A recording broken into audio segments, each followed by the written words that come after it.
నమస్తే, welcome to Telugu popular TV. ప్రస్తుతం తెలంగాణలో ఇప్పటికైతే కాంగ్రెస్ ప్రభుత్వం అధికారంలోకి వచ్చింది. అధికారంలోకి వచ్చిన నేపథ్యంలో గత ప్రభుత్వం 9.5 సంవత్సరాల పరిపాలన కాలంలో జరిగిన ఏదైతే ఫెయిల్యూర్స్ ఉన్నాయో, ఏదైతే ఆర్థిక లావాదేవీలు ఉన్నాయో వాటిపైన ఇప్పటికే కాంగ్రెస్ ప్రభుత్వం శ్వేతపత్రం విడుదల చేసింది. దీనికి పోటీగా అటు గత పాలకులు ఎవరైతే ఉన్నారో వాళ్ళు శ్వేతపత్రాన్ని విడుదల చేసిన సందర్భాన్ని మనం చూస్తున్నాం. ఇటీవలి కాలంలో కాగు రిపోర్టు కూడా, కాళేశ్వరం ప్రాజెక్టు మీద కాగు రిపోర్టు కూడా వెల్లడించిన సందర్భం, ఎక్కడెక్కడ ఫ్రాడ్ జరిగింది, ఏ విధంగా లోతుపాట్లు ఉన్నాయని చెప్పేసి దానిపైన కూడా జరిగిన నేపథ్యం ఉంది. మరి ఇప్పుడు ఉన్న అంటే గత ముఖ్యమంత్రి ఇప్పుడు ప్రతిపక్ష పాత్రలో కూర్చోవాల్సిన పరిస్థితి ఏర్పడింది. మరి గత పరిపాలనలో జరిగిన తప్పిదాలు ఏంటి, ఏం జరగబోతుంది, మరి గత ముఖ్యమంత్రి మరి అసెంబ్లీలో అడుగు పెడతాడా లేడా, మరి ఎలాంటి పొరపాట్లు చేశాడు అనే దానిపై మనతో మాట్లాడేందుకు మనతో పాటు ఉన్నారు కాంగ్రెస్ పార్టీ సీనియర్ నాయకులు కల్వకుంట్ల రమ్యారావు గారు ఉన్నారు. వారితో మాట్లాడదాం. మేడం నమస్తే. నమస్కారం అండి. మేడం, అంటే గత 9.5 ఏళ్ల కాలంలో గత పరిపాలనలో జరిగిన లోటుపాట్లపై కాంగ్రెస్ ప్రభుత్వం శ్వేతపత్రం విడుదల చేసింది. దానికి పోటీగా గత పాలకులు శ్వేతపత్రాన్ని విడుదల చేశారు. అయితే కాంగ్రెస్ ప్రభుత్వం వచ్చినాక తర్వాత ఒక్కొక్కటిగా తీస్తుంటే మొత్తం పుట్టలన్నీ బయటకు వస్తున్న నేపథ్యాన్ని చూస్తున్నాం.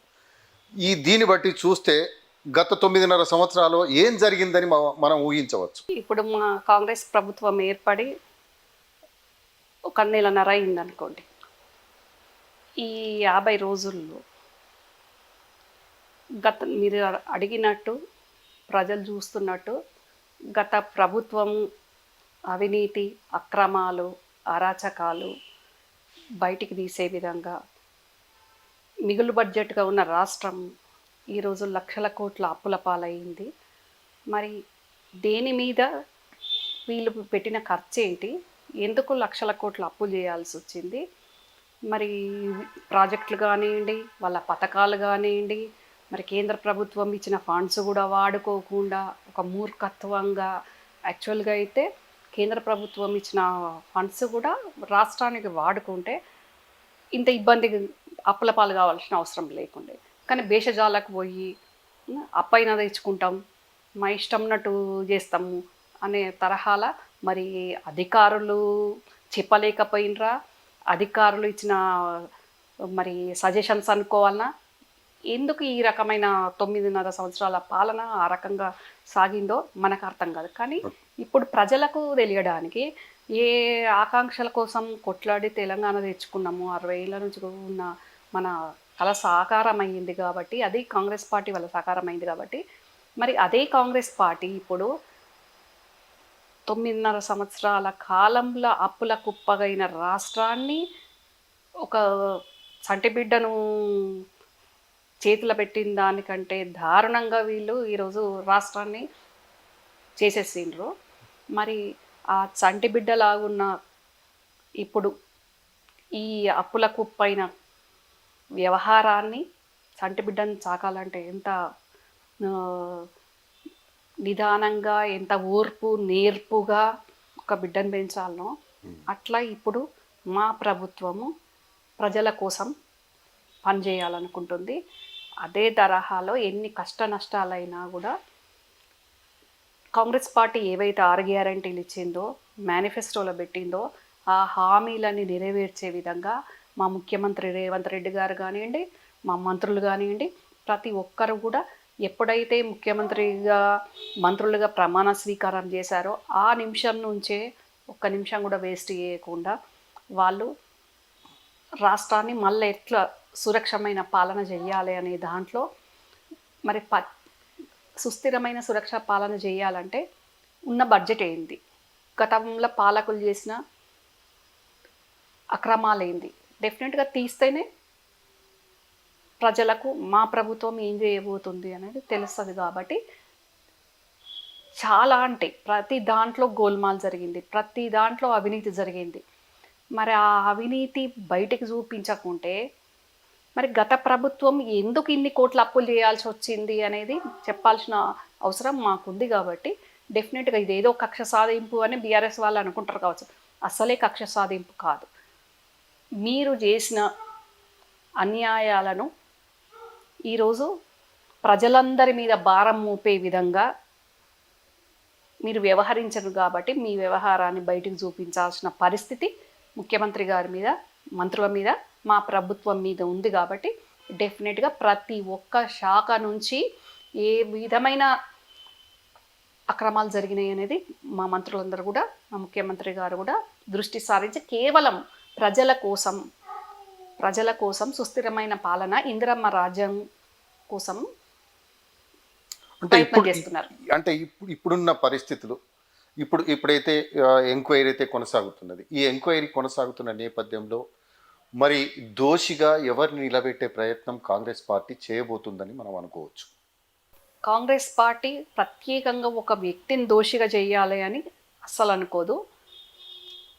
గత ప్రభుత్వంలో పాలు పంచుకున్న అక్రమాలు, అవినీతిలో పాలు పంచుకున్న చిన్న నాయకుడి నుంచి పెద్ద నాయకుని వరకు, అధికారులు కూడా చిన్న అధికారి నుంచి పెద్ద అధికారి వరకు కూడా ప్రతి ఒక్కరు భాగస్వామ్యం ఉంది. కాబట్టి ఏ శాఖ నుంచి ఏం అక్రమాలు జరిగినాయి అనే దాంట్లో బయటికి తీసినప్పుడు అందరికీ భాగస్వామ్యం ఉంటుంది. కాబట్టి ఎవరు అతిథులు గారు. కాబట్టి ఒక్క వ్యక్తి అనేది కాదు, ఏ పోర్ట్ఫోలియోకి సంబంధించిన మంత్రి అయినా దాంట్లో భాగస్వామ్యం ఉండి సజెషన్స్ ఇచ్చిన అధికారులైనా, భాగస్వామ్యం మీన్స్ సజెషన్స్ ఇచ్చినట్టు డెఫినెట్గా వాళ్ళకి భాగస్వామ్యం ఉన్నట్టే కదా. దాంట్లో ఇది తప్పు అని తప్పుగా చెప్పలేక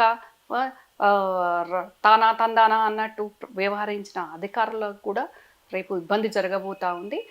అట్లా అందరిది ఎవరి ప్రమేయం ఉన్నా వాళ్ళందరూ ఒకరు ఇద్దరు అనేది కాదు, చాలామంది ఇబ్బందుల పాలు కాబోతున్నారు. వాళ్ళందరూ ఏ రకంగా చేసిండ్రు గత ప్రభుత్వానికి, వాళ్ళు చేసే అక్రమాలకు వెనుదన్ను ఉన్నారు అనేది డెఫినెట్గా మా ప్రభుత్వం, మా ముఖ్యమంత్రి గారు, మా మంత్రులు చూపించారు.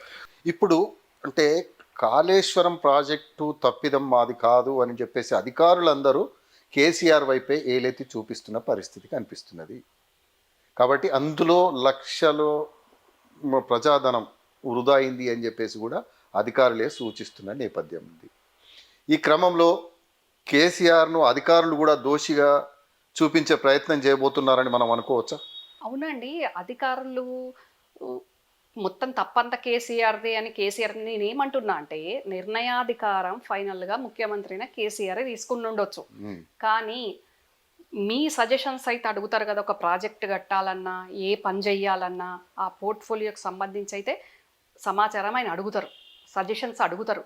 అడిగినప్పుడు మీరెందుకు చెప్పలేకపోయినరు? అధికారులు, వివిధ రకాల హోదాలున్న అధికారులు, ఇది కరెక్ట్ కాదండి, ఇది ఇట్లా చేస్తే బాగుండదు సిస్టమ్, ఫ్యూచర్ మళ్ళీ మీ గవర్నమెంట్ ఉన్నా బీఆర్ఎస్ఏ వస్తుంది కావచ్చు, మళ్ళీ అందులో మనము బెనిఫిట్స్ పొందుదాము అని అనుకున్నారు కావచ్చు అధికారులు. కానీ అల్టిమేట్గా ప్రజలకు ఎంత నష్టం జరగబోతుంది అనేది అసలు వాళ్ళకి ఏమన్నా విజ్ఞత ఉందా అని నేను అడుగుతున్నా. ఇప్పుడు అన్ని వేళ్ళు కలిపి ఒక కేసీఆర్నే టార్గెట్ చేసి చూపిస్తాము అని అంటే, మరి మీరు కూడా జీతాలు తీసుకున్నారు, కేసీఆర్ కిందనే పనిచేసిండ్రు కదా, అదే ప్రభుత్వంలో పనిచేసిండ్రు కదా, మీకు కూడా ఉంటుంది కదా అందులో భాగస్వామ్యము. ఆయన దోషి అయినప్పుడు మీరు కూడా డెఫినెట్గా అల్టిమేట్గా మీరు కూడా దోషులే కదా.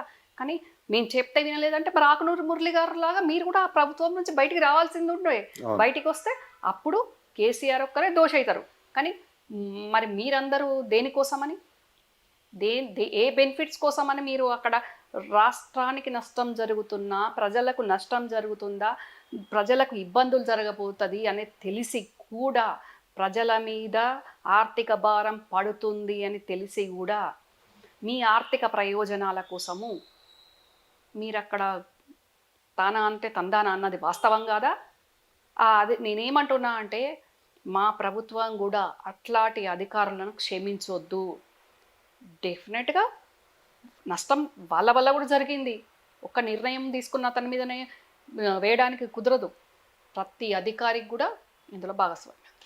మేడం, అంటే కేసీఆర్ను అష్టదిగ్బంధనం చేశారు, అష్టదిగ్బంధనం చేయడం వల్లనే ఇవన్నీ జరిగినాయి అనేది ఒక ఆరోపణ ఉన్నది.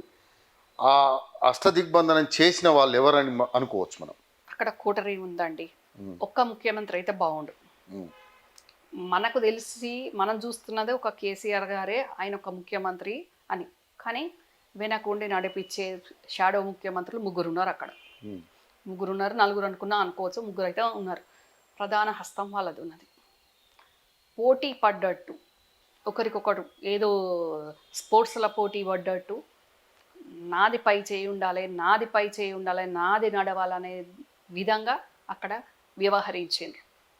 అక్కడ పార్టీలో వ్యవహరిస్తే బీఆర్ఎస్ పార్టీలో వ్యవహరిస్తే బాగుండు, కానీ ప్రభుత్వంలో కూడా అన్నిట్లో వాళ్ళు వ్యవహరించడం వల్లనే ఈరోజు ఈ పరిస్థితి దరిద్రంగా దాపురించింది మనకు. ఇంకా అధికారులు అనే అసమర్థ అధికారులు కూడా ఈ షాడోలకు భయపడి వాళ్ళ జాబ్స్ కోసము, వాళ్ళ ఫైనాన్షియల్ బెనిఫిట్స్ కోసము ఏది చెప్తే అది తలాడించుకుంటూ కనీసం వాళ్ళు చదివిన చదువును కూడా మర్చిపోయి వాళ్ళ ఆత్మగౌరవాన్ని కూడా చంపుకొని పాపం అటెండర్ల కంటే కూడా దిగజారిపోయి అధికారులు అక్కడ షాడోలకు సపోర్ట్ చేసిండ్రు, ఏది చెప్తే అది చేసిండ్రు.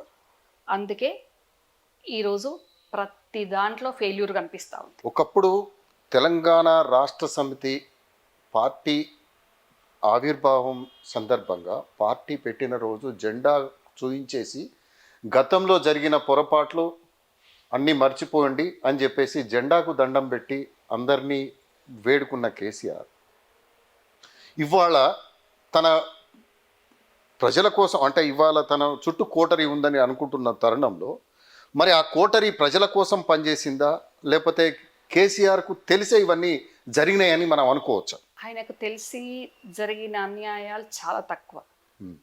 తెలియకుండా జరిగిన దాంట్లో ప్రతి దాంట్లో గుండు పిన్ను నుంచి గూటల వరకు ప్రతి దాంట్లో కూడా అసలు ఏం జరుగుతుంది కింద అనేది తెలియకుండా ఆ రకంగా కోటరీ అట్లా స్టెప్ బై స్టెప్ పెట్టేసుకొని ఎన్నో అక్రమాలు చేసేసారు. ఈ అధికారులతోటి కూడా ఇట్లా చేస్తే బాగుంటుంది మన ప్రభుత్వానికి అని ఈ షాడోస్ అధికారులతోటి కూడా చెప్పించి కేసీఆర్ని ఆ రకంగా మభ్యపెట్టించి అంత బాగుంటుంది, ఇంకా మీరు బతికినంత కాలం మీరే ముఖ్యమంత్రిగా ఉంటారు, ఇట్లా చేస్తే బాగుంటుంది, అట్లా చేస్తే బాగుంటుంది అని అధికారులతోటి ఈ షాడో సంఘం ఒకటి ఉంది అక్కడ ఆ కోటరీ, అదే అధికారులతోటి కూడా 1-to-1 కేసీఆర్ తోటి అధికారులు మాట్లాడాల్సిన టైంలో కూడా వాళ్ళని ఒక రకమైన ఇబ్బందికి గురి చేసిండ్రు. వాస్తవంగా అధికారులు కూడా ఇబ్బందికి గురైనరు, ఇబ్బందులకు గురి చేసి వాళ్ళతో చెప్పించిన వ్యవహారం అక్కడ జరిగింది. ఓకే, కేటీఆర్ను సీఎం చేస్తా అని చెప్పేసి అనంటే కేటీఆర్ను సీఎం చేయకపోవడం వల్ల నువ్వు ఇంట్లోకి వెళ్ళి బయటికి వెళ్ళొద్దు, మొత్తం రాష్ట్రం మొత్తం నేనే బాస్ లాగా వ్యవహరిస్తా అని చెప్పి ఇంట్లో గొడవ జరిగింది అనేది, అది సొంత ఇంట్లోనే గొడవ జరిగితే తాను ఫామ్ హౌస్లో కాముగుండి కేటీఆర్ను తిప్పినట్టుగా ఒక ప్రచారం కొనసాగుతుంది. ఇది వాస్తవం అనుకోవచ్చా? కొంత నిజం ఉండొచ్చు అందులో. ముఖ్యంగా ఏంటి అంటే ప్రతిసారి పార్టీ పరంగా, ప్రభుత్వ పరంగా కాదు, పార్టీ పరంగా పార్టీలో ఎక్కడ ఇబ్బంది ఉన్నా లేకుంటే ఎక్కడ బై ఎలక్షన్ వచ్చినా గెలిపించాలనుకున్న టైంలో ప్రతిసారి కేసీఆర్ గారు హరీష్ రావును పంపిస్తుండే.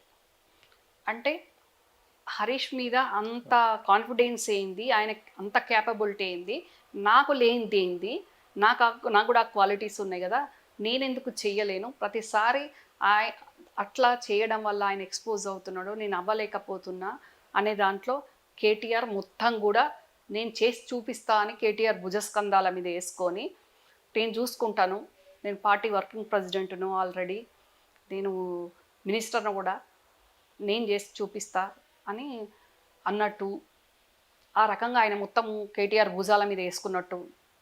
అంటే ఇక అతను బయటికి వెళ్ళడంతో ఇక ఈయనే సీఎం అనే సంకేతాలు కూడా వచ్చినట్టుగా ఆ సందర్భం ఉంది. ఆ క్రమంలో సరే తాను జిహెచ్ఎంసీలో బాధ్యతలు తీసుకుంటే జిహెచ్ఎంసీలో 48 మంది బీజేపీ కార్పొరేటర్లు గెలిచిండు, అక్కడ కొంత ఫెయిల్యూర్ కనిపించింది. ఏ ఇన్ఛార్జ్ తీసుకున్నా కొంత ఫెయిల్యూర్, ఇప్పుడు మొన్నటి ఎన్నికలలో కూడా అదే కనిపించింది. ఈ క్రమంలో అతన్ని సీఎంగా ప్రమోట్ చేసే క్రమంలో కూడా అతనికి ఏ విధమైన భావం ఉందని మనం అనుకోవచ్చు. కేటీఆర్లో ఏముంది అంటే హరీష్ రావులో లేనిది కేటీఆర్లో ఏముందని మనం అనుకోవచ్చు. ఇక్కడ హరీష్ రావులు ఉంది ఏంది, కేటీఆర్ లేనిది అనేది కాదు. ఆ, ఎవరికి ఉండే ప్లస్లు వాళ్ళకు ఉన్నాయి, ఎవరికి ఉండే మైనస్లు వాళ్ళకు ఉన్నాయి. ముఖ్యంగా కేటీఆర్ ఇప్పుడు మీరు అడిగినట్టు జిహెచ్ఎంసీలో కానివ్వండి, ఇంకా వేరే దాంట్లో సీఎం కాకపోవటంలో కానీ కేటీఆర్ను ఫెయిల్యూర్ చేసిందే ఎవడైతే మందు బిల్లలు ఇస్తాడో, ఉమ్, కేసీఆర్కు విన్నంటుండి మందు బిల్లలు ఇస్తా రాజ్యసభ ఇచ్చిన అన్నాడో అట్లాంటి కోటరి సొంత కుటుంబ సభ్యులే కేటీఆర్కు ఆ రకంగా కేటీఆర్ ఫెయిల్యూర్ అనే రకంగా మొన్నటి వరకు కూడా వ్యవహరించారు. ఇప్పుడు కూడా అదే కోటరీ కంటిన్యూ అవుతూ ఉంది. కేటీఆర్ ఫెయిల్యూర్ అనడానికి చేత విధాల వాళ్ళు ప్రయత్నం చేసి కేటీఆర్ అన్ఫిట్ అనే విధంగా ఆ, ఇంకా కేటీఆర్ అవసరం లేదు అని అనే విధంగా వేరే వాళ్ళు వేరే కోణంలో టైఅప్ అయిపోయి పనిచేయడం జరిగింది అక్కడ. అంటే టీఆర్ఎస్ను బీఆర్ఎస్గా మార్చడంలో కవిత పాత్ర కేటీఆర్ పాత్ర ఉందని అందరు ప్రచారంలో. ససేమిరా నేను టీఆర్ఎస్ను మార్చనన్నా కూడా బలవంతంగా బీఆర్ఎస్ మార్పిచ్చిళ్ళు అనేది ఒక ప్రచారం కొనసాగుతుంది. దీనిపైన మీకు ఏమైనా ఇన్ఫర్మేషన్? యాక్చువల్గా కేసీఆర్ గారికి వాస్తు జ్యోతిష్కము అంటే చాలా నమ్మకం. ఎట్లా జరిగింది అక్కడ అంటే బాధ అనిపించే విషయం ఏంటి అంటే, జ్యోతిష్కులను వాస్తు పక్కకు వదిలిపెట్టండి, జ్యోతిష్కులను కూడా డైరెక్ట్ ముఖ్యమంత్రిని కలుసుకునే కంటే ముందు వాళ్ళకు ఎవరైతే ఒక కోటరీ పనిచేసిందో ఆ కోటరీ వాళ్ళ జ్యోతిష్కులని నియమించి వాళ్ళే పర్ఫెక్ట్ అనేటట్టు, పాపం వాళ్ళని అనాల్సిన అవసరం లేదు జ్యోతిష్కులను, కానీ ఈ వెనకున్న షాడో అట్లా చేసి ఇది బీఆర్ఎస్ అయితేనే బాగుంటుంది, ఇట్లయితేనే మంచిగా కలిసి వస్తుంది అచ్చొస్తుంది అనే రకంగా చెప్పిస్తే ఆయన నమ్మి ముందుకెళ్ళింది. వాస్తవంగా కేసీఆర్ గారికి ఎప్పుడైతే సోనియా గాంధీ గారు తెలంగాణ ఇస్తా అన్నారో అప్పుడే మెర్జు చేస్తా అన్నారు. అప్పుడు ఒప్పుకోంది ఈ దరిద్రపు కోటరే. మళ్ళా 2018 ఎలక్షన్స్కు ముందు కూడా మళ్ళీ మెర్జు చేస్తా అన్నారు.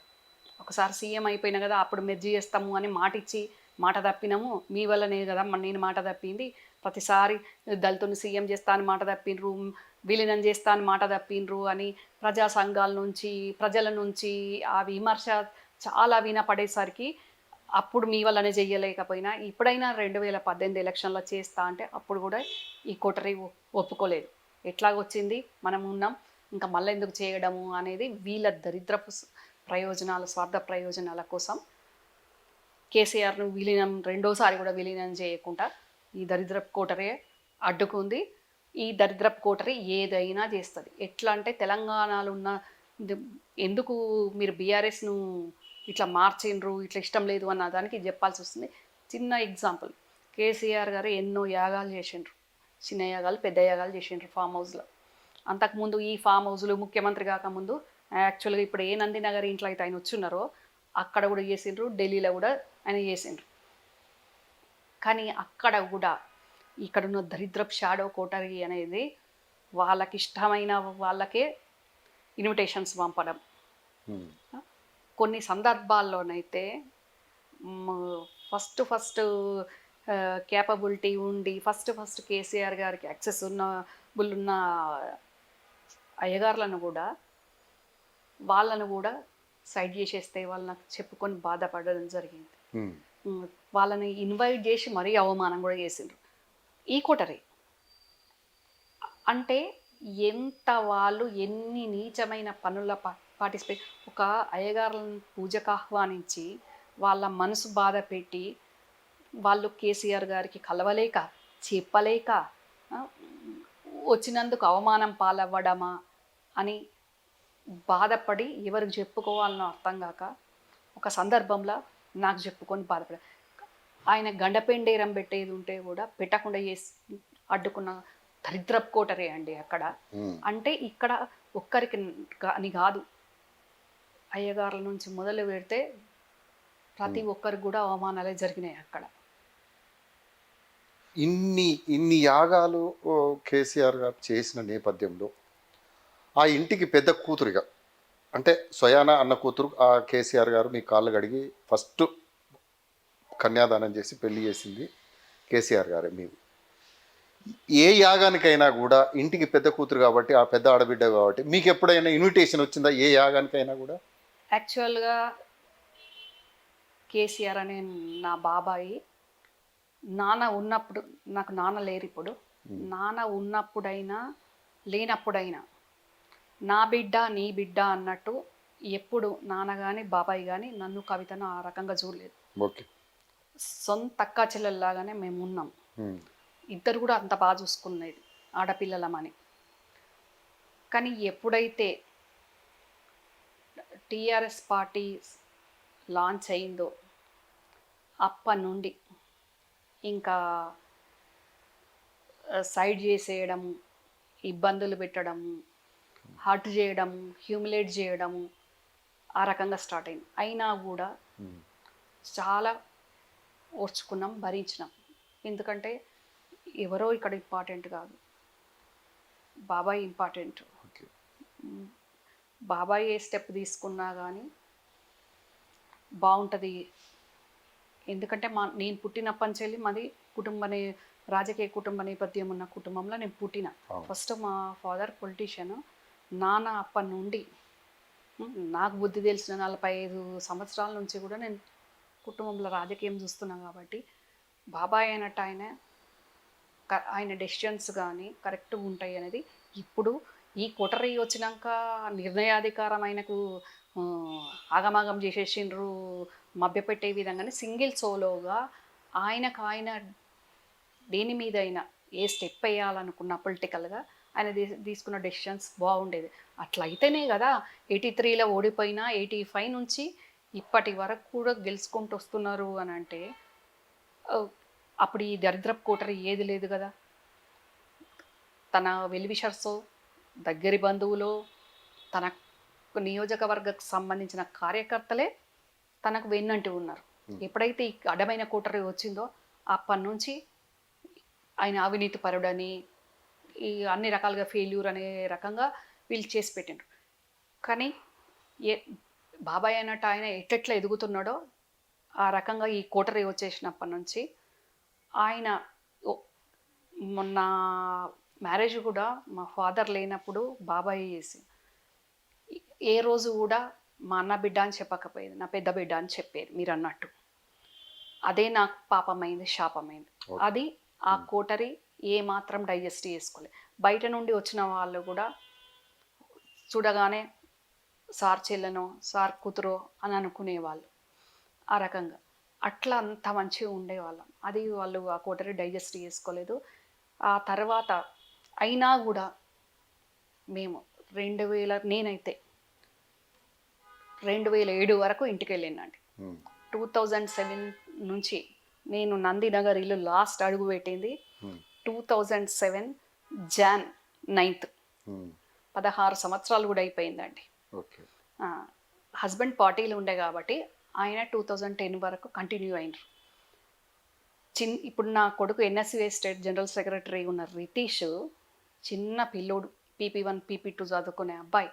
ఆ టైంలో కూడా బాబాయ్తో పాటు హస్బెండ్ ఢిల్లీలో ఉన్నా కూడా ఇక్కడ పార్టీని, పిల్లల్ని కరీంనగర్లో ఉండి నేను మానిటర్ చేసేదాన్ని.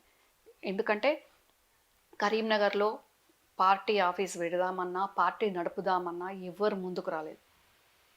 చూసి నవ్వేవాళ్ళు మమ్మల్ని. మా ఇంటి మీద జెండా ఉన్నా, మా కారుకు TRS జెండా ఉన్నా మమ్మల్ని చూసి నవ్వేవాళ్ళు.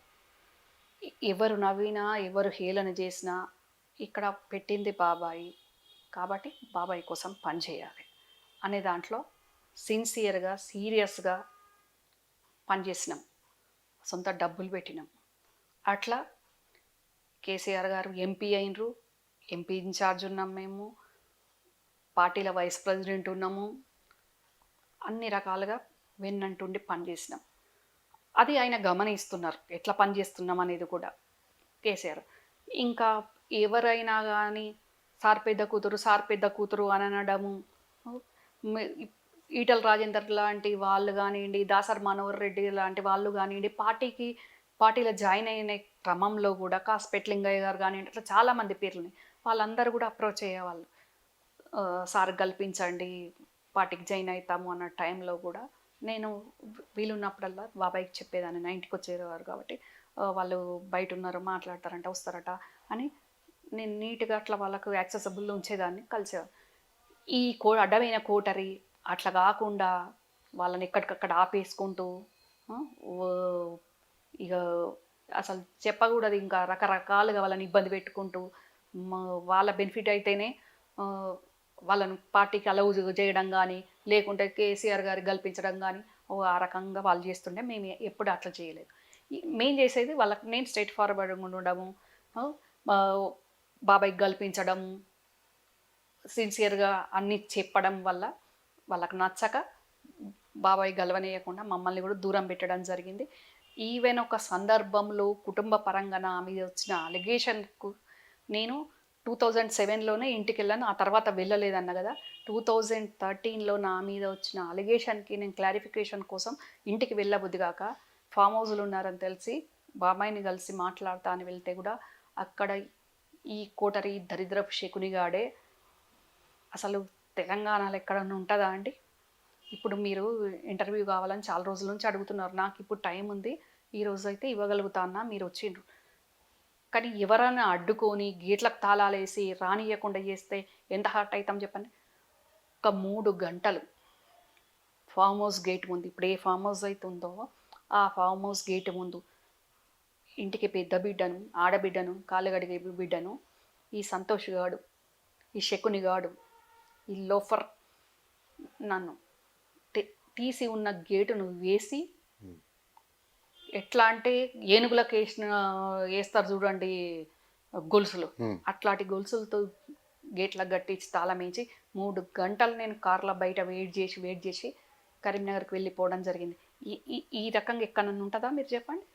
అంటే మీకు ఎక్కడ చెడింది మేడం? అంటే మీకు ఎక్కడ చెడింది అనుకోవచ్చు? అంటే ఇప్పుడు సంతోష్కు మీకు ఎక్కడ చెడింది? సంతోష్ ఎక్కడ మీరు రాజకీయాలలో కలిసి పనిచేసిన సందర్భం కూడా లేదు. సంతోష్ తర్వాత వచ్చిన క్యాండిడేట్ కదా.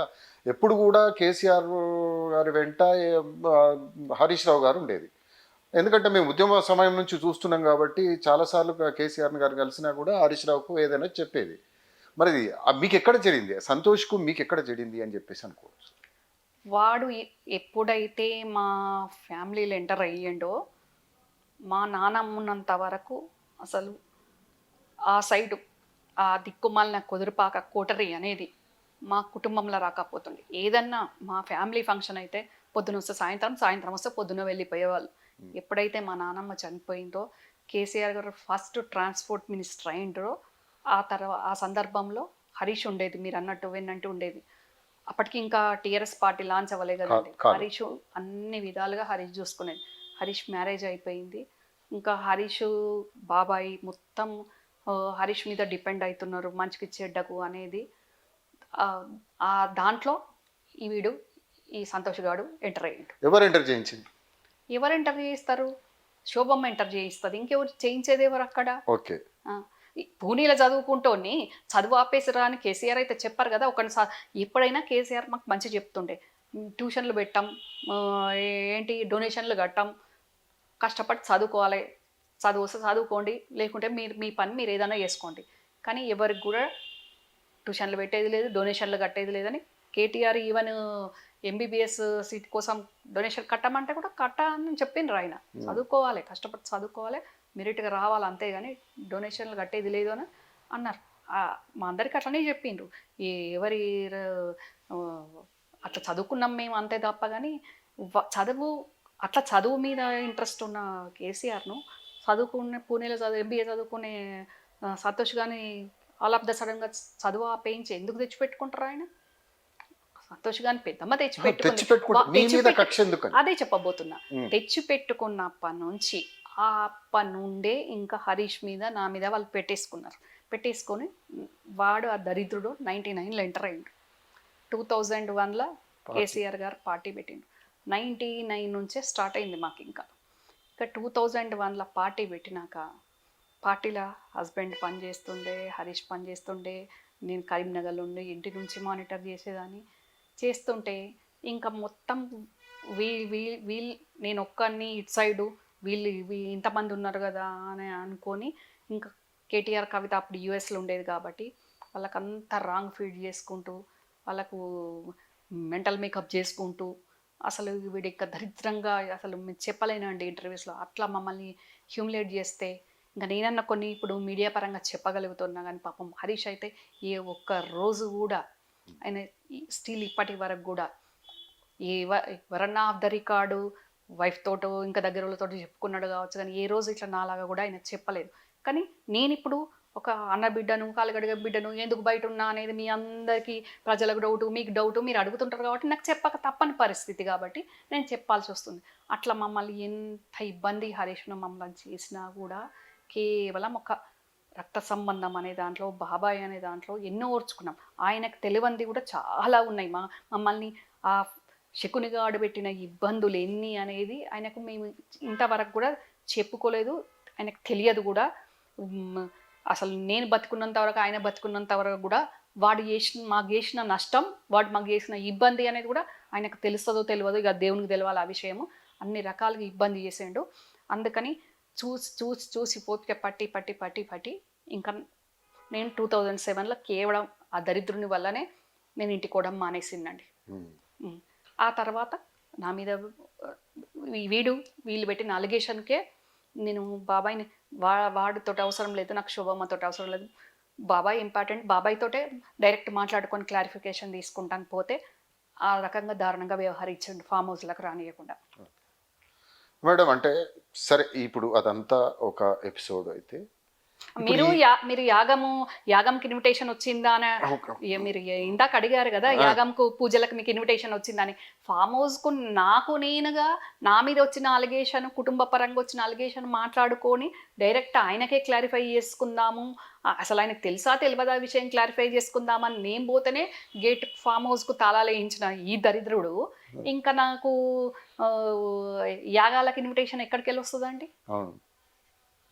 ఓకే, అంటే ఇప్పుడు సరే ఈ ఎపిసోడ్ను ఈ విధంగా చూసుకుంటే మొన్న అసెంబ్లీ ఎన్నికలు అయితే జరిగినాయి. 9.5 సంవత్సరాల్లో ఏం చేయాలో మీరు చెప్పేసింది, ఏం జరిగిందో అని కూడా మీరు చెప్పేసింది. ఈ ఓటమికి కారణము ఈ కోటరే కారణమని మీరు భావిస్తున్నారా? 101% కోటరే కారణం డెఫినెట్గా.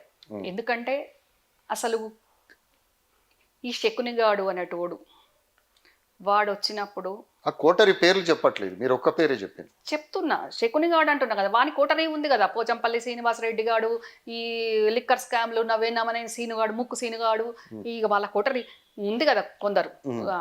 ఆ దరిద్ర కోటరీయే కదా మొత్తం. వీడు ఇంట్లో ఉండేది, వాళ్ళు ఇంట్ల కిందనో మీదనో వాని కనుసనలు వండుకుంటా ఆ రకంగా చేసేసిండ్రు కదా.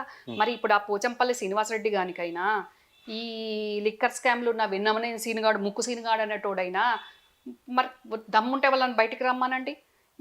టీఆర్ఎస్ పార్టీ ఉట్టక ముందు 2001కి ముందు ఈ ముగ్గురు ముష్టివేదవలది వాళ్ళ ఆస్తులేంది, వాళ్ళ బతుకులేంది అనేది బయటికి రమ్మనండి. ఏం చెప్తారో చెప్పమనండి, నేను ప్రజలలో పెడతా, ప్రూవ్ చేస్తా.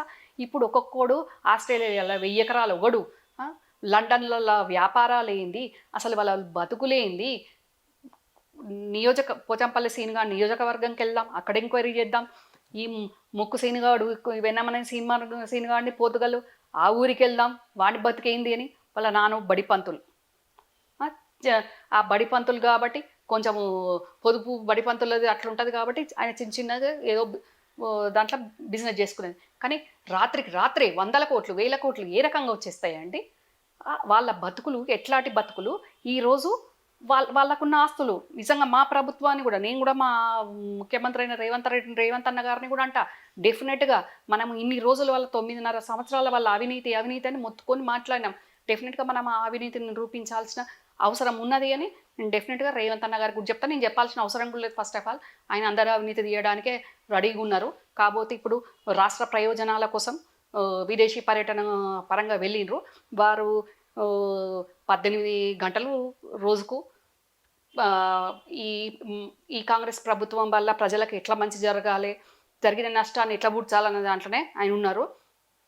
కానీ ఈ ముగ్గురు ఈ దరిద్రులు, ఈ దరిద్ర కోటరి సంతోష్ గాడైతే కనీసం ఏదో వంశపారంపర్యంగా వచ్చిన మాకు పెద్ద పెద్ద ఇల్లే ఉండేది. వంశపారంపర్యంగా వచ్చిన ఇల్లులు కాకుండా అసలు వాళ్ళ నాన్న వాడు ఏం చేసిండ్రు, అసలు వాళ్ళ ఇంట్లో ఉండే ఒక పనమ్మాయి పొద్దున్న ఇంట్లో వంట పని ఇంటి పని చేసి కూర్చొని చాక్ పీసులు చేస్తారు కదండి, చాక్ పీసులు చేసి పొద్దున్న మొదలు పెడితే సాయంత్రం వరకు చాక్ పీసులు చేసి ఆ చాక్ పీసులు అమ్ముకొచ్చి ఆ వచ్చిన డబ్బులు ఈ ఇంట్లోకి ఇవ్వాలి. ఇట్లా గడుపుకున్న వీళ్ళు ఆ, ఏ రకంగా ఇప్పుడు సంతోష ఆస్తులు తీయండి ఒకసారి.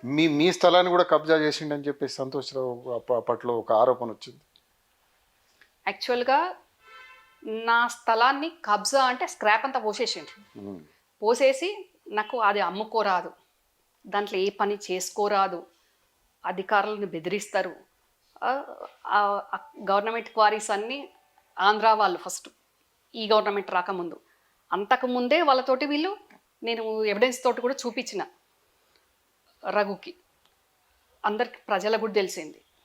అంటే వీళ్ళకు ఈ ప్రభుత్వం, తెలంగాణ ప్రభుత్వం రాకముందే, వాళ్ళు గతంలో వాళ్ళ ప్రభుత్వం రాకముందే ఉద్యమం ఇటు ఉద్యమం అనుకుంటూ ఇండస్ట్రియలిస్టులను బెదిరించుకుంటూ ఇష్టమున్నంత దోసుకుంటూ మళ్ళా అదే ఆంధ్ర వాళ్ళే వద్దు అనుకుంటా మళ్ళీ అదే ఆంధ్ర వ్యాపారులతోటి వీళ్ళు భాగస్వామ్యమై క్వారీలు నడుపుకున్నారు. అవి నేను ఎవిడెన్సెస్ తోటి బయటపెట్టిన. మరి అట్లాంటి పాపం వాళ్ళను కూడా, ఇంకా వాళ్ళకి తప్పదు కాబట్టి వాళ్ళు కూడా వీళ్ళు చెప్పినట్టు వీళ్ళకు భయపడి వీళ్ళకు మేజర్ షేర్స్ ఇచ్చుకుంటూ పక్కకు నేనంటే చెప్పే శక్తి ఉంది కాబట్టి బయటకు వచ్చి చెప్పిన, వేరే వాళ్ళనైతే చంపేస్తారు అన్న భయంతో వాళ్ళు అక్కడికి వెళ్తే ఎట్లా అండి, రాయలసీమలలో నేను వెళ్ళి ఫ్యాక్షన్ ఇస్తున్నాము ఎట్లుంటుంది అనేది విన్నాగా సినిమాలలో చూసినా కానీ నిజంగా చూడలేదు. కానీ ఇక్కడ నా ల్యాండ్ ఉన్న ఏదైతే మా కరీంనగర్ నియోజకవర్గంకి సంబంధించి ఎలగందల అనే గ్రామం ఉందో ఆ గ్రామంలో మటుకు ఈ ఈ సంతోష్ కానీ భాగస్వామ్యము మేజర్గా అన్నిట్లో ఉంది. ఉన్న క్వారీల దగ్గర విపరీతమైన బౌన్సర్లు, ఏడైనా సినిమా షూటింగ్ జరుగుతుందా అనే విధంగా బౌన్సర్లు ఉంటారండి. ఏం అవసరం అండి బౌన్సర్లు క్వారీలు నడుపుకునే కాడ? అంటే ఎవరు ఏం చేసినా మాట్లాడద్దు. ఆ క్వారీల కింద నేను ఎప్పుడన్నా మిమ్మల్ని తీసుకెళ్ళి కూడా చూపిస్తాను. ఆ క్వారీల కింద ఇల్లులు ఉంటాయి. ఆ ఇల్లులో వీళ్ళు బ్లాస్ట్ చేసినప్పుడల్లా, బండ వగలు కొట్టినప్పుడల్లా కూడా బండలు వచ్చి ఏ ఇల్లు మీద పడితే ఎవడు తలకాయ పడుతుందో కూడా తెలియదు. చాలాసార్లు వాళ్ళు కూడా నిరసన వ్యక్తం చేసిండ్రు, ఆందోళన వ్యక్తం చేసిండ్రు. తమిళ్ కాలనీ అని ఉంటుంది, వాళ్ళందరూ కూడా మాట్లాడుకున్నారు. అట్లా ఎవరైనా వచ్చి మీడియాకు ఇచ్చి ధైర్యంగా, పాపం చెప్పే వాళ్ళే తక్కువ, కష్టపడి నష్టపోయిందే ఎక్కువ. కానీ ఏ ఒక్కరు వారు వచ్చి చెప్తే వాళ్ళని రాత్రికి రాత్రి చంపేస్తామని బెదిరియడం. ఒక్కసారి అయితే అది బయటికి బొక్కలేదు, కానీ మరి కిరోసిన్ పోసి ఒక వ్యక్తి మీద కూడా అంటించిండ్రు, కంప్లైంట్ కూడా చేయొద్దు అన్నారు అనేది కూడా వచ్చింది. కానీ ప్రభుత్వం వాళ్ళది కాబట్టి ఏది ప్రజల దృష్టికి రాలేదు. అంత దారుణంగా మాఫియా లాగా తయారైపోయి వాళ్ళు అంత దారుణంగా దరిద్ర పనులు చేసి పెట్టేసిండ్రు. ఇక నా భూమిని అట్లా అక్కడ వీళ్ళు తీసుకున్న మంచి క్వారీల దగ్గర ల్యాండ్ లేదు కాబట్టి, నా ల్యాండే ఉంది కాబట్టి మొత్తం పోసేసిండ్రండి. ఈ లోటుపాట్లకు, గత 9.5 ఏళ్ల కాలంలో జరిగిన లోటుపాట్లకు కారణాలు ఏమైనా ఉన్నాయా? దానికి కారకులు ఎవరని మీరు భావిస్తున్నారు? చాలా కారణాలు ఉన్నాయి. గత ప్రభుత్వంలో ఉన్న ముఖ్యమంత్రి గారు, మంత్రులు, షాడోలుగా ఉన్న వాళ్ళు, నేను చెప్పినట్టు అధికారులు, అందరి ప్రమేయం ఉంది. అందులో ఒకరిది ఉంది, ఒకరిది లేదని కాదు. ప్రతి శాఖలో ప్రతి ఒక్కరు ప్రమేయం ఉన్నది. డెఫినెట్గా మంత్రులు ఉన్నది, అధికారులు ఉన్నది. అందరూ అందులో హస్తం ఉన్న వాళ్ళే కదా. అంటే ఒకవేళ కనుక కేసీఆర్ను దోషిగా నిలబెట్టే ప్రయత్నం కాంగ్రెస్ పార్టీ ఏమైనా చేయబోతుందా? కేసీఆర్ కానివ్వండి, ఇంకా కార్యకర్త కానివ్వండి, గత ప్రభుత్వంలో పనిచేసిన, ఇక్కడ కక్ష సాధింపు కాదు. కార్యకర్త అనేట ఆయన పార్టీకి పనిచేస్తాడు. కేసీఆర్ అనేట ఆయన ముఖ్యమంత్రిగా ఉన్నాడు. ఆ కార్యకర్తగా ఆ ప్రభుత్వంలో పనిచేసిన కార్యకర్త నుంచి వివిధ రకాల నాయకులు ఉంటారు కదా, అందరు కూడా అన్ని హోదాలలో 9.5 సంవత్సరాలు ఎంజాయ్ చేసిండ్రు కదా ఆ గవర్నమెంట్లో. ప్రతి ఒక్కరికి ఆ భాగస్వామ్యం ఉంది కాబట్టి ఇక్కడ నిర్ణయాధికారం తీసుకుంది కేసీఆర్ కాబట్టి డెఫినెట్గా కార్యకర్త పనిచేసిన ప్రభుత్వంలో నిర్ణయాధికారం ఫైనల్గా కేసీఆర్దే. కాబట్టి ఇప్పుడు ఏం చెప్తారు అధికారులు, మేము వద్దన్నా, మేము ఇలా కాదు అన్నా కానీ కుదరలేదు అని అక్కడక్కడ వింటున్నాం. మరి కుదరలేదు అన్నప్పుడు ఈ అధికారులను నేను సూటికి ఒకటే అడుగుతున్నా, కేవలం ఒక్క మీ ఉద్యోగం కోసం, మీ బెనిఫిట్స్ కోసం ఈరోజు 4.5 కోట్ల ప్రజలను ఏ అధికారి ఏ శాఖ కింద ఏ మంత్రి కింద పనిచేసిన వివిధ స్థాయిల వాళ్ళైనా కానీ ప్రిన్సిపల్ సెక్రటరీస్ కానివ్వండి, ఎందుకు మీరు చదువుకున్న చదువుకు మీరు ఇదేనా ప్రజల మీద అసలు మీకు శాలరీస్ ఎట్లా వస్తున్నాయి, ఇక మీకు వేరే రకంగా వచ్చేది వాటి గురించి నేను మాట్లాడను. కానీ మీరు తీసుకునేది అఫీషియల్గా తీసుకునే శాలరీ ప్రజల నుంచి వస్తున్నదన్న సోయి కూడా లేకుండా ఒక్క సంవత్సరం కాదు 9.5 సంవత్సరాలలో మీరు మీ శాలరీస్ తీసుకున్న దానికి కనీసం మేము ప్రజలకు ఎంత ఈ అన్యాయంలో మేము పాలు పంచుకుంటున్నాం, మళ్ళీ ఏ ప్రభుత్వం వస్తుందో ఈ ప్రభుత్వంలో పనిచేస్తామో అనేది లేకుండా వాళ్ళ ప్రమోషన్ మేము పొలిటీషియన్స్ ఎట్లయితే పార్టీల ప్రమోషన్స్ కావాలనుకుంటామో అంతకంటే అన్ని విధాలుగా వాళ్ళు నీచంగా ప్రవర్తించిన అధికారులు డెఫినెట్గా అట్లనే అనాల్సిన అవసరం ఉంటుంది. గత ప్రభుత్వంలో పాలు పంచుకున్న అధికారులు మెయిన్గా ఇప్పుడు కేసీఆర్ ఏది చెప్తా చేస్తా అని అనాల్సిన అవసరం అధికారులకు లేదు కదా. ఇది కడదాము అంటే ఇది వద్దంటే అది, అట్లా ఎందుకు? దీనివల్ల ప్రజలకు ఏం మేలు చేకూరుతుంది, ఏం నష్టం జరుగుతుంది అని చెప్పాల్సిన అవసరం అధికారుల మీద ఉంటుంది. అంటే కేవలం వాళ్ళ యొక్క ఉద్యోగం కోసం, అంతే కదా, వాళ్ళ యొక్క ఉద్యోగం కోసం ఈరోజు రాష్ట్ర ప్రజలను మళ్ళీ ఇప్పుడు మా ముఖ్యమంత్రి గారు పోయి వివిధ దేశాలలో అప్పులు అడుక్కునే పరిస్థితి వేసి పెట్టింది ఈ అధికారుల వల్ల, ఈ గత ప్రభుత్వంలో ఉన్న ముఖ్యమంత్రి వల్ల కాదా? ఇది ఎంతవరకు సమంజసం? మీరు ఏమవుతుండే ప్రతి ఒక్క అధికారం మీరు చేస్తున్నారు సార్ కరెక్ట్ కాదు ఇది అని ఆ పెద్ద ఆయన వినప్పుడు బయటికి రావాలి. ఆకునూరు మురళి గారు రాలేదా బయటికి? అట్లా ఎందుకు రాలేకపోయినారు అందరూ? మీరు చెప్తున్న షాడో సీఎం, అంటే మీరు చెప్తున్న షాడో సీఎం ఎవరైతే ఉన్నారో ఆ షాడో సీఎం ఇప్పటి వరకు ఎంత సంపాదించి ఉంటాడు అనేది ప్రశ్న. నేను అదే చెప్తున్నా అండి. ఇంట్లో పని పిల్ల చాకు పీసులు చేసి అమ్ముకొస్తే తిని బతికిన ఈ సంతోష్ శకుని గాని కుటుంబము ఈరోజు టోలీ చౌకీలో ఉన్న వాని ఇల్లు కానివ్వండి, ఆస్ట్రేలియాలో ఉన్న ల్యాండ్స్ వ్యాపారాలు కానివ్వండి, లండన్లో కానివ్వండి, సింగపూర్లో కానివ్వండి, ఎన్ని రాష్ట్రాలు, దుబాయ్లో కానివ్వండి, అసలు వాడి కుటుంబంలో వాడి కుటుంబ సభ్యులు తిరిగే వాని వైఫ్ కానీ వాళ్ళు తిరిగే కారు 3 కోట్లకు తక్కువ ఉండదు. వాడు పెట్టుకునే వాచ్ ₹1 కోటి తక్కువ ఉండదు. అసలు మీ మీడియా చూపించే అవకాశం లేకుండా పోయింది. చూపిస్తా అన్న వాళ్ళను పాతర పెడతా అన్నారు. ప్రశ్నించే ఏదో ఒకటి అలాంటి రేవంత్ అన్న గారు, నేను, మల్లన్న, రఘు ఇట్లా కొందరం ధైర్యంగా ఏదైతే అదైందని ప్రశ్నించిన వాళ్ళను ఇబ్బందులు పెట్టేసిండ్రు. గతంలో TV9 ABN కూడా బ్యాన్ చేసేసిండ్రు. 8 కేసులు మీలాంటి వాళ్ళ మీద కూడా కేసులు అయినాయి. ఇంకా మాట్లాడితే కేసులు, భయభ్రాంతులకు గురి చేయడం, కేసులు పెట్టడం, అదొక్కటి చేసిండ్రు. మీ మీద ఏందండి, నా మీద కూడా SC ST కేసులు పెట్టిండ్రు. ఇంకా ఇంతకంటే దౌర్జన్యం ఏముంటుంది చెప్పండి? పాపం చనిపోయిన కొల్లూరు చిరంజీవి గారు సామాజిక ఉద్యమకారులు, నక్సలైట్ నేపథ్యం ఉన్న ఆయన, ఇప్పుడు IT మినిస్టర్ ఉన్న మా అన్న శ్రీధర్ అన్న గారు, నిజంగా దేవుడిచ్చిన ఆయన మమ్మల్ని కాపాడిండ్రు. అప్పుడున్న కిరణ్ కుమార్ రెడ్డి గారు ఎంక్వైరీ చేసి ఒక ఆడపిల్లని ఇంత ఇబ్బంది పెడుతున్నారు అని ఆయన ఎంక్వైరీ చేసి ఆయన నాకు హెల్ప్ చేసిండ్రు. అంటే ఎట్లా అంటే అసలు తెలంగాణ వస్తే ఏ రకంగా ఉంటుందని పాపం ప్రజలు, ఉద్యోగాలు వస్తాయి బిడ్డలకు కొడుకులకు అని గతవరకే ఆశించారు. పాపం తెలంగాణ ప్రజలు బతుకులు బాగుపడతాయి, ఉద్యోగాలు వస్తాయి. బతుకులు బాగులేదు, ఉద్యోగాలు లేదు, కానీ బతుకు భారం అయిపోయే విధంగా ఓన్లీ పెద్ద మనుషులు ఎవరైతే పెన్షనర్స్ ఉన్నారో వాళ్ళకి బెనిఫిట్స్ అయింది, రైతు బంధుకు అయింది తప్ప, ఆ రైతు బంధు కూడా చిన్న సన్నకారు రైతులకు అయింది తక్కువ. పెద్ద 100 ఎకరాలు ఉన్నోళ్ళకే అది కూడా లాభం అయిపోయింది తప్ప 1 ఎకరం 2 ఎకరం ఉన్నోనికి అయిన లాభం ఏమున్నది?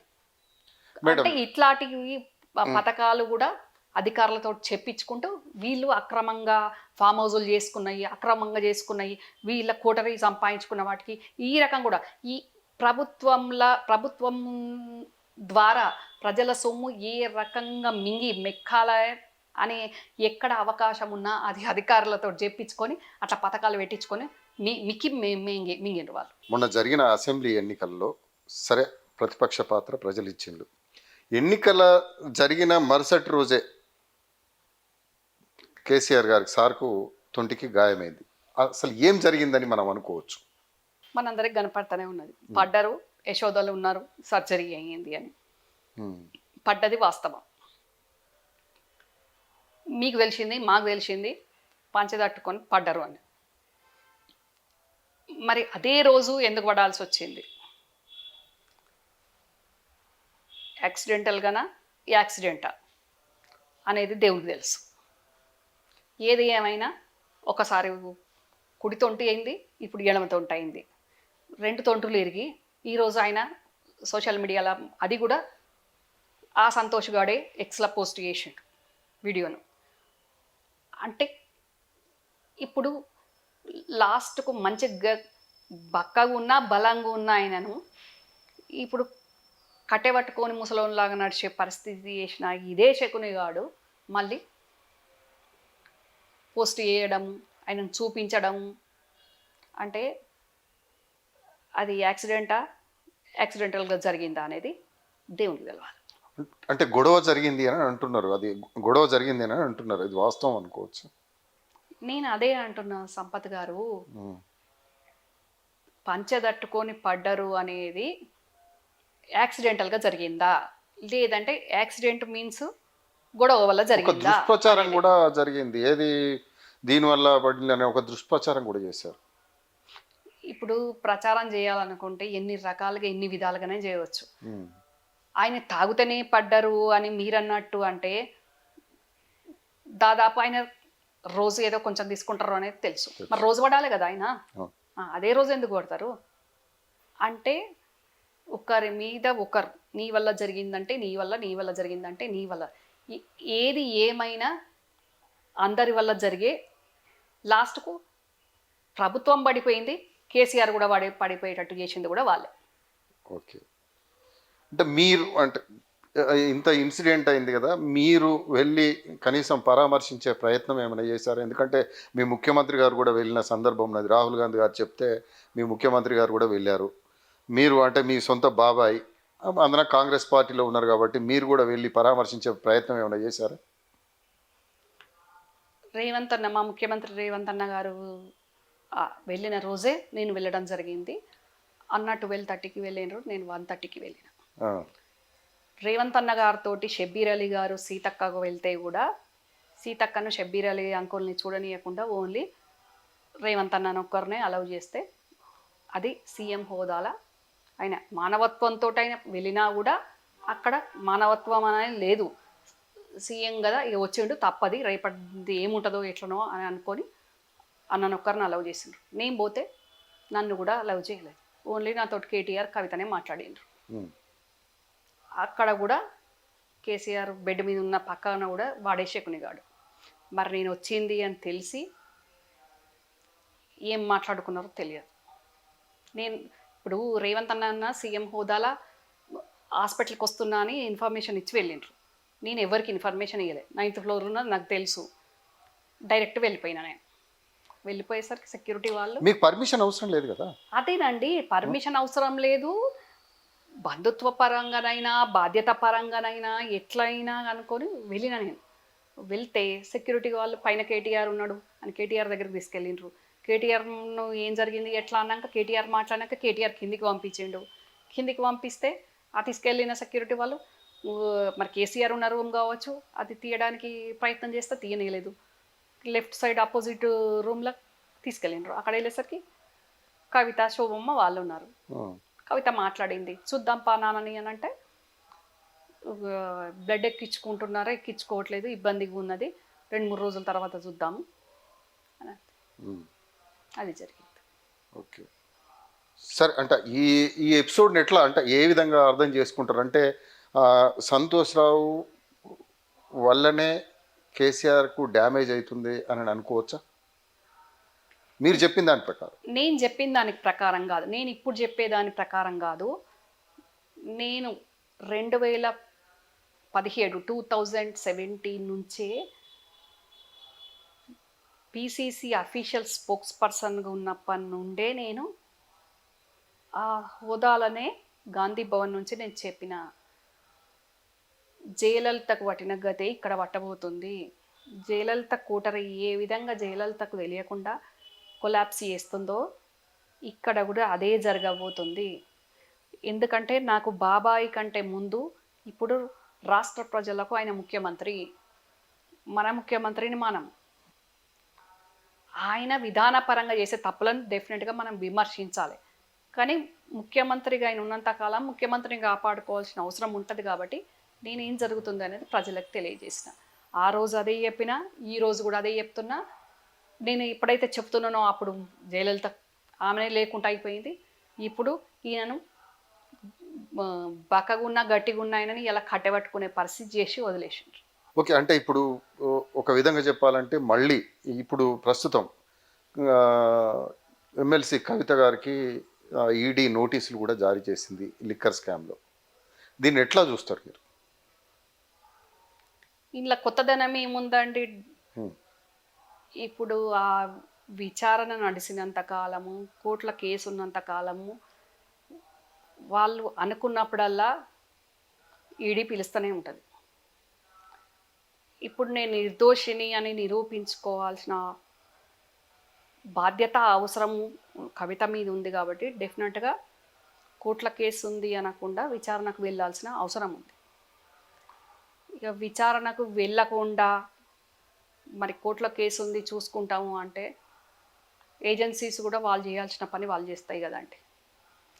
ఇప్పుడు తప్పు చేయకున్నా 9.5 సంవత్సరాల వాళ్ళ ప్రభుత్వంలో మీలాంటి జర్నలిస్టులు తప్పు చేయకున్నా ప్రశ్నించిన పాపానికి ఎంతోమంది ఇబ్బంది పడ్డారు, జైల్లో కూడా పోయొచ్చిండ్రు.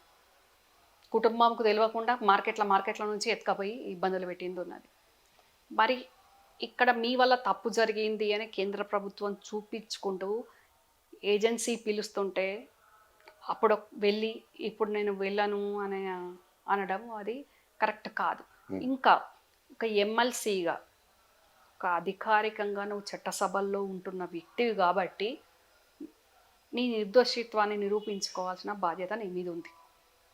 What about KCR next step? అంటే what about KCR next step అనుకోవచ్చు. అంటే కేసీఆర్ అసెంబ్లీలో అడుగు పెడతాడు అనుకోవచ్చా? లేదంటే అసెంబ్లీలో అడుగు పెట్టకుండా పార్లమెంట్కి వెళ్ళే ప్రయత్నం ఏమైనా చేస్తాడా? లేకపోతే మళ్ళీ ఫామ్ హౌస్కే పరిమితం చేసే కుట్ర ఏమైనా జరగబోతుందా? జరగాల్సిన నష్టం కష్టం అన్నీ జరిగిపోయినాయి కేసీఆర్కి. నాకు తెలిసి ఆయన అసెంబ్లీలో అడుగు పెట్టకపోవచ్చు. మార్చిలో ఎలక్షన్స్ వస్తున్నాయి అంటున్నారు. మరి ఆయన డెఫినెట్గా ఎంపీకి వెళ్ళే అవకాశాలు ఉన్నాయి. ముఖ్యంగా మెదక్ నుంచి అని బయట ప్రెడిక్షన్ అవుతూ ఉంది. కానీ కరీంనగర్ నుండి వస్తుండొచ్చు. సోనియా గాంధీ గారు మెదక్ నుంచి పోటీ చేసేటట్టయితే కేసీఆర్ చేయరు, మెదక్ నుండి చేస్తారు. లేని పక్షంలో సోనియా గాంధీ గారు మెదక్ నుండి వస్తే ఖమ్మం మెదక్ అని అట్లా నడుస్తుంది, నల్గొండ అని. మరి కరీంనగర్ నుంచి చేసే అవకాశాలు ఉంటాయి. ఎందుకంటే ఉద్యమం మొదలుపెట్టింది, ఉద్యమ ఖిల్లా కరీంనగర్. తను ఫస్ట్ ఎంపీ ఉంది కూడా కరీంనగరే కాబట్టి కరీంనగర్ నుంచి వచ్చే అవకాశాలు చాలా ఎక్కువ ఉంటాయి. డెఫినెట్గా ఆయన అసెంబ్లీకి రావడానికే ఇష్టపడరు. ఎందుకంటే అసెంబ్లీలోకే రేవంత్ అన్న మొహమే చూడొద్దు అనుకున్న ఆయన గతంలో ఆయన సీట్లో రేవంత్ అన్నను చూసి ఆయన ఏమాత్రం డైజెస్ట్ చేసుకోరు. అంటే గతంలో చంద్రబాబు గారు ముఖ్యమంత్రి ఉన్నప్పుడు, రాజశేఖర రెడ్డి గారు ముఖ్యమంత్రి ఉన్నప్పుడు ఆ ప్రభుత్వంలో ఈయన వివిధ హోదాల్లో అదే అసెంబ్లీలో ఉన్నారు. కాబట్టి అప్పుడు జరిగిన పరిణామాలు ఇప్పుడు నేను ప్రతిపక్ష నాయకునిగా అసెంబ్లీలో ఉంటే ఏం జరగబోతుంది అనేది నాకు చాలా బాగా తెలుసు. కాబట్టి అది ఫేస్ చేయడం ఆయన ఇష్టపడతాడు. అంటే ప్రస్తుతం అంటే ఇప్పుడున్న పరిస్థితులలో వీటన్నిటిని తట్టుకోవాలంటే ఈ కోటరీ ఇదంతా నష్టం వాటిల్లింది. కాబట్టి ఒక విధంగా ఆలోచించిన కేసీఆర్ ఖచ్చితంగా బీజేపీ బీఆర్ఎస్ ఒక్కటే అనే ఒక ప్రచారం కొనసాగిన నేపథ్యంలో ఇండియా కూటమిలో చేరి అవసరమైతే సోనియా గాంధీ ఒప్పుకుంటే కాంగ్రెస్ పార్టీలో విలీనం చేస్తా అనే ఆలోచన ఒకటి వచ్చినట్టుగా సమాచారం. దీనిపైన మీ కామెంట్ ఏమనుకోవచ్చు? నేను ఇందాకే చెప్పాను కదండి. ఆయన ఎప్పుడైతే స్టేట్ డిక్లేర్ చేశారో సోనియా మేడము, అప్పుడు నాకు ఓన్లీ ముఖ్యమంత్రి ఇవ్వండి. నేను పార్టీని మెర్జ్ చేస్తా అంటే వీళ్ళే ఒప్పుకోలేదు. పార్టీలో ఉన్న వాళ్ళు, కీ రోల్ ప్లే చేసిన వాళ్ళు. 2018లో వీళ్ళే ఒప్పుకోలేదు. ఇంకా ఇప్పుడు ఆయన మెర్జ్ చేస్తా అన్న వీళ్ళు ఒప్పుకుంటారని నేనైతే అనుకోను. అయినా కూడా తెలంగాణ ఇచ్చింది సోనియా గాంధీ గారైనా, మరి తెచ్చినా అని చెప్పుకుంటున్న నేనైనా, ఈరోజు అవినీతి పరుణ్ణి, అవినీతి కుటుంబము అనే విధంగా చేసింది ఈ కూటరే కాబట్టి ఇప్పటికైనా ఆయన కళ్ళు తెరుచుకొని ఏదైతే అదైంది ప్రాయచిత్తం చేసుకుంటే ప్రజలకు కనీసం వాళ్లకు క్షమాపణ చెప్పలేకపోయినా కానీ ప్రాయచిత్తం చేసుకునే విధంగా స్టేట్మెంట్స్ అయితే ఇస్తున్నారు కదా. నేను మళ్ళీ వస్తా, గజ్వేల్ అందుబాటులో ఉంటా, క్యాంప్ ఆఫీస్కి రంగులు వేయండి అని. మరి గజ్వేల్ ప్రజలకు తన నియోజకవర్గం అని ఎట్లా అందుబాటులో ఉంటా అన్నారో, మొట్టమొదటి ఉద్యమకారులు ఉన్న టీఆర్ఎస్ పార్టీకి దూరమైన వాళ్ళు కానివ్వండి, ప్రతి ఒక్కరిని కూడా ఆయన దగ్గరకు తీసుకోవాల్సిన అవసరం ఉంది. లేకుంటే చరిత్ర క్షమించదు. ఇంకా కూడా ఈ కోటరీకి భయపడి ఇంకా ఈ కోటరీ మైఫిల్లో నేను ఉంటా అని అంటే అది కరెక్ట్ కాదు. అట్లాగే ఏదో రకంగా ఇండియా కూటమిలో పోతారా, లేకుంటే డైరెక్ట్ సోనియా గాంధీ గారి దగ్గరికి గతంలో ఎట్లా పోయినరో మళ్ళీ అట్లా అపాయింట్మెంట్ అడుక్కొని పోతారా, పోయి తెలంగాణ ఇచ్చిన ప్రదాత సోనియమ్మకు డెఫినెట్గా క్షమాపణ చెప్పాలి. ఎందుకంటే నా ప్రమేయం డైరెక్ట్ లేకపోయినా కూడా మెర్జ్ చేయడానికి ఎందుకు ఎవరి వల్ల చేయలేకపోయినా ఏంది అనేది ఆయన ఇచ్చిన తల్లికి చెప్పాల్సిన అవసరం ఉంది. అట్లా చెప్పితేనన్నా కొంచెం ప్రాయచితం జరిగినట్టు ఉంటుంది, ప్రజలు కూడా క్షమిస్తారు. ముఖ్యంగా సోనియా గాంధీ గారు కూడా పెద్ద మనసు చేసుకొని మరి ఇప్పటికైనా ప్రజల కోసం పనిచేయండి అని ఆమంటారు కావచ్చు. పార్టీల మరి విలీనం చేస్తా అంటే ఒప్పుకుంటారో లేదో, కలిసి పని చేస్తామంటే ఒప్పుకుంటారో లేదో. ఎందుకంటే కన్ను మిన్ను కన రాకుండా అసలు రాహుల్ గాంధీ గారు కానివ్వండి, సోనియా గాంధీ గారిని కానివ్వండి, ఎట్టు వరతటే మాట్లాడినరు. అయినా కూడా రాహుల్ గాంధీ మీరు వెళ్ళి పరామర్శించండి అని చెప్పేసి రేవంత్ రెడ్డికి చెప్పిండు కదా ఆల్రెడీ. అదే అది వాళ్ళ వ్యక్తిత్వం చూపిస్తున్నది అక్కడ. త్యాగాల కుటుంబం, త్యాగాలు చేసిన వాళ్ళకు ఒక వ్యక్తి ఇబ్బందుల్లో ఉన్నప్పుడు పరామర్శించడానికి వెళ్ళు అని మరీ చెప్పిండ్రు అంటే వాళ్ళ వ్యక్తిత్వం ఏ స్థాయిలో ఉందండి. ఓకే, ఇక్కడ అది ఇంపార్టెంట్, స్థాయిలు ఇంపార్టెంట్ కాదు. కానీ ఈరోజు చెప్పిన రాహుల్ గాంధీ గారి వ్యక్తిత్వం ఆకాశాన్ని అంటుతే వీళ్ళ వ్యవహారం పాతాళంలో ఉన్నట్టు జరిగి మొన్నటి వరకు. వెళ్ళి చూసిరమ్మని రేవంత్ రెడ్డి గారికి అధికారికంగా ముఖ్యమంత్రి హోదాలో చూసిరమ్మన్న రాహుల్ గాంధీ గారినే రాహుల్ గాంధీ అన్నట్టు ఆయన టూరిస్ట్ అని అదని ఇదని అడ్డమైన మాటలు మాట్లాడింది. అది ఏమన్నా మాట్లాడాల్సిందేనా? ఇప్పుడు వీళ్ళ మొహాలు ఎక్కడ పెట్టుకుంటారో, ఆ మాట్లాడిన మూతులు నూరులు ఎక్కడ పెట్టుకుంటారు? అంటే ఇప్పుడు చివరగా అంటే మీరు వాళ్ళకు సూచించేది ఈ కోటరికి కానీ మాజీ ముఖ్యమంత్రి కేసీఆర్ గారు కానీ ఇప్పుడు మీరు అంటే మీకున్న అనుభవంతో మీకు అంటే మీ బాబాయ్ అనుకున్నా కానీ అంటే ఏం సూచించదలుచుకున్నారు? ఇప్పుడు ఈ స్టెప్లో మీరు ఏం సూచించదలుచుకున్నారు? ఇప్పుడు ఇందాక మీరు అడిగినప్పుడే చెప్పాను, ఇప్పటికైనా ఆ కోటరీ నుంచి బయటికి వచ్చేసి మనం 2 టర్ములు ముఖ్యమంత్రి కేసీఆర్ అనే వ్యక్తిని 2 టర్ముల ముఖ్యమంత్రి ఉన్నానంటే కేవలం సోనియా గాంధీ గారి వల్లనే తెలంగాణ సాధ్యమైంది. సోనియా గాంధీ గారు తెలంగాణ ఇవ్వడం వల్లనే మీరు ముఖ్యమంత్రి ఉండడం సాధ్యమైంది. కాబట్టి ఆ తల్లికి వెళ్ళి, తెలంగాణ ఇచ్చిన ఆ తల్లికి వెళ్ళి క్షమాపణలు అడిగి విలీనం చేస్తారా చేయరా వెనుక సీరి, కానీ క్షమాపణ చెప్తేనన్నా కొంతలో కొంత తెలంగాణ ప్రజలు ఈ అప్పుల కుప్పైన రాష్ట్రాన్ని మళ్ళీ నెత్తి మీద మోసే అవసరం ప్రజలకు ఉంది. కాబట్టి ఆ ప్రజలు కొంచెంలో కొంచెమైనా క్షమిస్తారు. ఇప్పటికి కూడా కోటరీ ముఖ్యం కాదు, కుటుంబం ముఖ్యం కాదు, ఒక మాజీ ముఖ్యమంత్రిగా అయినా, ఒక పార్టీ అధ్యక్షునిగా అయినా, ఉద్యమకారునిగా అయినా ప్రజల పక్షాన మీరు ఇప్పటికైనా ప్రజల పక్షాన ఉండాలి. కుటుంబం పక్షం, కోటరీ పక్షం ఉండకుండా వాటినన్నిటిని ఆ కంచెలను దాటుకొని బయటికొచ్చి ఇప్పటికైనా జరిగిపోయిన నష్టాన్ని, పూడ్చలేని నష్టం జరిగింది, కానీ క్షమాపణ కోరుకుంటేనన్నా కొంచెంలో కొంచెం ప్రజలు కేసీఆర్ గారిని ఆదరిస్తారు.